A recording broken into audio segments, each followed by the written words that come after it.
नमस्कार, स्वागत है आप सभी का एबी स्टार न्यूज में और मैं हूं आपके साथ जुबैर चौधरी। वक्त तो चला है देश लाइव का, जहां सबसे पहले बात दिल्ली में हुई हिंसा की कर लेते हैं। आपको बता दें कि दिल्ली में शोभा यात्रा निकालते समय हिंसा की गई, जिसमें कई लोग घायल हो गए। बता दें कि दिल्ली के जहांगीरपुर इलाके में हनुमान जयंती शोभा यात्रा निकाली जा रही थी, तभी अचानक से पथराव शुरू हो गया। इसके बाद हिंसा भड़क गई, जिसमें कई गाड़ियों के आग के हवाले कर दिया गया। इसमें दावा किया गया कि शोभा यात्रा शांति से चल रही थी। जब शोभा यात्रा जामा मस्जिद के पास पहुंची तो कुछ लोग वहां आए और शोभा यात्रा में शामिल लोगों से बहस करने लगे। बताया जा रहा है कि यहीं से हिंसा की शुरुआत हुई। हालात को नियंत्रण करने पहुंची पुलिस टीम पर भी हमला हुआ। जहांगीरपुरी में हुई हिंसा के बाद अब माहौल में तनावपूर्ण शांति है। इलाके में भारी पुलिस बल तैनात है, जगह जगह पर बैरिकेडिंग की गई है। पूरा इलाका छावनी में तब्दील कर दिया गया है। साथ ही ड्रोन से पूरे इलाके की निगरानी की जा रही है। सुरक्षा बलों की नज़र चप्पे चप्पे पर बनी हुई है। यहाँ से आने वाले जाने हर आदमी पर सुरक्षा बल अपनी नज़र रखे हुए हैं। पुलिस के वरिष्ठ अधिकारी मौके पर मौजूद हैं, तो वहीं दिल्ली पुलिस ने कहा कि किसी भी अफवाह पर भरोसा ना करें, शांति बनाए रखें। पुलिस हर पहलू पर जांच करेगी। बता दें कि रविवार की सुबह लोग अपने रोज़मर्रा की ज़रूरतों का सामान खरीदने के लिए अपने घरों से बाहर निकल रहे हैं, लेकिन इलाके में अभी भी पैरामिलिट्री फोर्स और रैपिड एक्शन फोर्स तैनात है। पुलिस इलाके में मार्च कर रही है। पुलिस के आला अधिकारी रात भर से मौके पर मौजूद हैं। हिंसा की जांच के लिए 10 टीमें बना दी गई हैं। तो वहीं बीती रात हुई हिंसा के निशान अभी भी इलाके की सड़कों पर देखे जा सकते हैं। यहाँ जगह जगह पर पत्थर बिखरे पड़े हैं, कांच टूटे पड़े हैं। स्थानीय लोगों में दहशत का माहौल है। तो वहीं इस पूरी घटना पर मुख्यमंत्री अरविंद केजरीवाल ने शांति बरतने की अपील की। उन्होंने कहा कि सभी लोगों को शांति बनाए रखनी है। शांति बनाए बिना देश तरक्की नहीं कर सकता, तो सभी लोग शांति बनाए रखें और शांति व्यवस्था बनाए रखने की ज़रूरत को आगे करें। तो वहीं ज़रूरत पड़े तो पुलिस एजेंसी या पुलिस को हर किसी की जानकारी दें। इस मामले में पुलिस ने अब तक 14 आरोपियों को गिरफ्तार कर लिया है, जबकि 10 लोग हिरासत में हैं। वहीं पुलिस ने इस मामले में एफआईआर दर्ज कर ली है। पुलिस ने शोभा यात्रा में फायरिंग करने वाले आरोपी को गिरफ्तार कर लिया है। उसके साथ ही उसके पास से हथियार भी बरामद कर लिया गया है। मैं बाबू जगजीवन राम हॉस्पिटल के अंदर आया था और मैं आए दिन आता रहता हूँ लोगों का इलाज करवाने के लिए। तो मैंने देखा कि यहाँ पे एक सब इंस्पेक्टर है जिनके हाथ में गोली लगी है। कुशल हॉल के आसपास कई दंगा वंगा हुआ था, उसी के अंदर गोली लगी है। तो अभी वो ठीक है और स्टेबल है, बाकी हाथ से गोली छूके निकली है। आज जहांगीरपुरी में हुए भगवान हनुमान जी की शोभा यात्रा में पथराव को लेकर के जो तनाव पैदा हुआ है, मैं दिल्ली वासियों से और दोनों ही धर्म के लोगों से, वहाँ के लोगों से अपील करना चाहता हूँ, दिल्ली वासियों से अपील करना चाहता हूँ कि दिल्ली की शांति स्थापित रहे।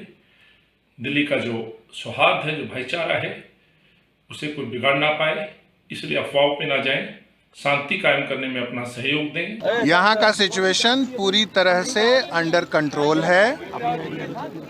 जो छोटा झगड़ा हुआ था वो कंटेन कर लिया गया है। जो जहांगीरपुरी के नागरिक हैं उनसे हम गली गली जाकर, घर घर जाकर ये रिक्वेस्ट कर रहे हैं कि अमन चैन शांति बनाए रखें, सौहार्दपूर्ण वातावरण बनाए रखें। पुलिस एडिक्वेट संख्या में हम सब यहाँ मौजूद हैं और सिचुएशन को किसी भी तरह का कोई भी अगर असामाजिक तत्व ये चाहे कि हम सिचुएशन को गड़बड़ कर दें या अफवाह फैला दें, उसको हम कंटेन करने के लिए यहाँ पर मौजूद हैं। और जब तक पूरी तरह से शांति व्यवस्था और जरा सा कोई शक शुबा भी ख़त्म नहीं हो जाता, तब तक हम यहाँ पे रहेंगे। ब्रिटेन में बात अब कर्नाटक के हुबली की कर लेते हैं। आपको बता दें कि यहाँ पुलिस स्टेशन पर पथराव की खबर सामने आई, जिसमें पथराव में 4 पुलिसकर्मी घायल हो गए। बता दें कि कर्नाटक के हुबली में एक पुलिस स्टेशन पर पथराव का मामला सामने आया। यहाँ ओल्ड हुबली पुलिस स्टेशन पर अराजक तत्वों ने पत्थरबाजी की।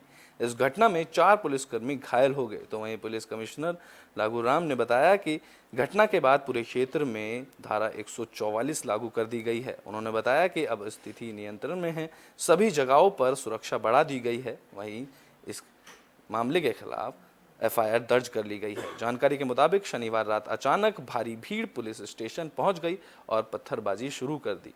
इसके बाद भीड़ को तितर-बितर करने के लिए पुलिस ने लाठीचार्ज का सहारा लिया, जिसके बाद भीड़ हिंसक हो गई। इस घटना में 4 पुलिसकर्मी घायल हो गए। बता दें कि पुलिस ने आंसू गैस के गोले छोड़ भीड़ को नियंत्रित किया।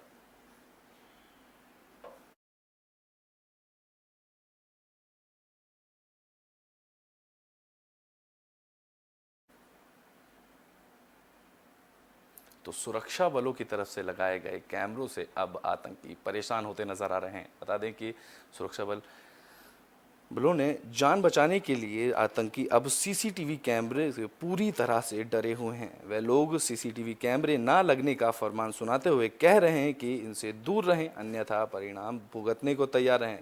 वे इसे आम कश्मीरी औरतों की निजता के साथ जोड़ते हुए कह रहे हैं कि इनसे हमारी माँ बहनें की तस्वीरें कैद हो जाती हैं। इस बीच पुलिस ने आतंकी धमकियों का संज्ञान लेते हुए लोगों को पूरी सुरक्षा का यकीन दिलाते हुए कहा कि धमकी देने वाले जल्द ही पकड़े जाएंगे। जहां सीसीटीवी कैमरा होगा, वहां पकड़े जाने के डर से आतंकी नहीं आएंगे। प्रदेश के विभिन्न हिस्सों में, विशेषकर कश्मीर घाटी में आतंकियों की तरफ से बीते दिनों भीड़ भरे इलाके में ग्रेनेड हमले किए जाने और निर्दोष नागरिकों को और उनके घरों में दाखिल हो उनको मौत के घाट उतार जाने की घटनाओं का संज्ञान लेते हुए सभी भीड़ भरे स्थानों, धर्मस्थलों और सभी प्रमुख व्यापारिक और बाजारों में सीसीटीवी कैमरे लगाने का निर्देश दिया गया था। निर्देश का उल्लंघन करने वालों के खिलाफ कानून के तहत कार्रवाई की चेतावनी भी दी गई थी। इसके साथ ही पुलिस ने भी प्रदेश के विभिन्न शहरों और कस्बों में करीब 500 नए सीसीटीवी कैमरे और क्षेत्रीय और जिला नियंत्रण कक्ष के साथ जुड़े रहेंगे स्थापित करने का फैसला किया। आईजीपी कश्मीर विजय कुमार के मुताबिक लाल चौक के साथ सटे हरी सिंह हाई स्ट्रीट में 2 मार्च को हुए ग्रेनेड हमले और उससे पहले जनवरी में हुए ग्रेनेड हमलों में आतंकियों को सीसीटीवी फुटेज के आधार पर चिन्हित कर पकड़ लिया गया, जिसके बाद ये फैसला लिया गया कि सभी बाजारों पर, सभी भीड़ भारे इलाकों में सीसीटीवी कैमरे लगाए जाएंगे।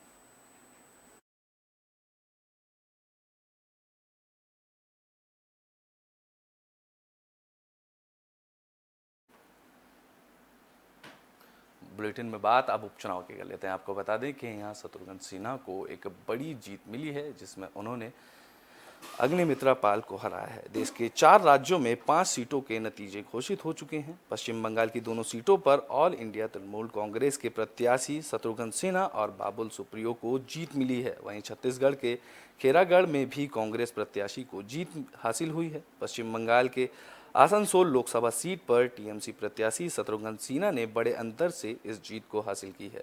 सिन्हा ने करीब 2 लाख वोट के अंतर से इस जीत को हासिल की है। उनका मुकाबला भाजपा प्रत्याशी अग्निमित्रा से था। वहीं बालीगंज विधानसभा सीट से टीएमसी प्रत्याशी बाबुल सुप्रियो ने भी जीत हासिल की है। यहां उन्हें सीपीआईएम प्रत्याशी से कड़ी टक्कर मिली। बाबुल ने 9000 से अधिक वोटों से जीत हासिल की है। तो वहीं आसनसोल लोकसभा सीट पर हुए उपचुनाव में तृणमूल कांग्रेस के प्रत्याशी शत्रुघ्न सिन्हा से मिली करारी हार के बाद बीजेपी के प्रत्याशी अग्निमित्रा पाल ने कहा कि जनता के फैसले का हम स्वागत करते हैं।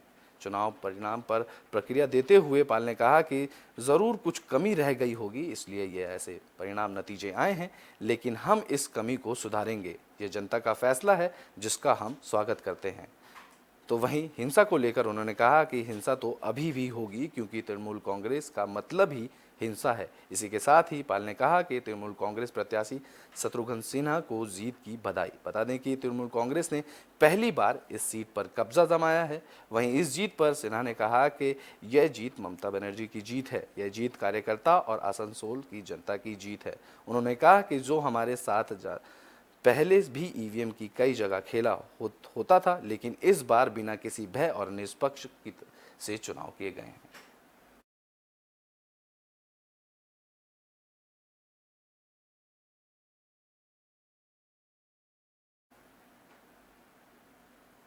ब्रिटेन में बात अब रूस और यूक्रेन के युद्ध की कर लेते हैं। दरअसल रूस ने यूक्रेन को हथियार डालने की धमकी दे दी है। बता दें कि रूस के निमारीपोल में लड़ रहे यूक्रेन के जवानों को हथियार डालने के लिए आज आज तक का समय दिया गया। रूस की तरफ से जारी अल्टीमेटम में कहा गया कि यदि यूक्रेन के जवान जिंदा रहना चाहते हैं तो वह अपने हथियार डाल दें। रूस की तरफ से जारी बयान में कहा गया कि उनके सैनिकों ने मारिउपोल के अधिकतर हिस्से पर अपना कब्जा कर लिया है, लेकिन अभी भी यूक्रेनी सेना के कुछ जवान वहां बचे हुए हैं जो कि अभी भी मुकाबला कर रहे हैं।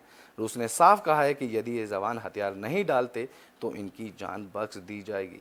इस बीच रूस ने कीव के कई मिसाइलें दागी हैं जिसमें यूक्रेन को काफ़ी क्षति पहुंची है। गौरतलब है कि रूस ने यूक्रेन के खार्किव पर कब्जा कर लिया है।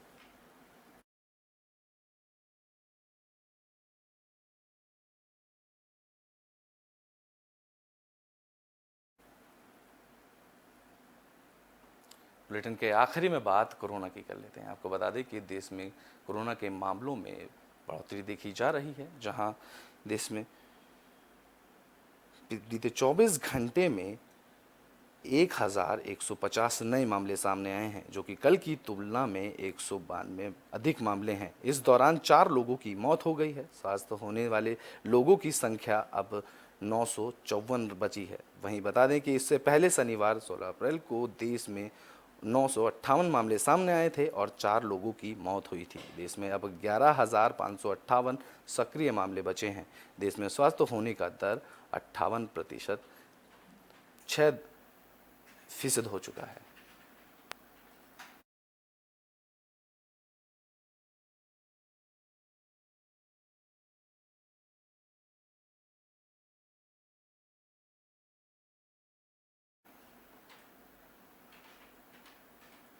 देश लाइव में अभी के लिए बस इतना ही। देश और दुनिया की तमाम खबरों के लिए देखते रहें एबी स्टार न्यूज़।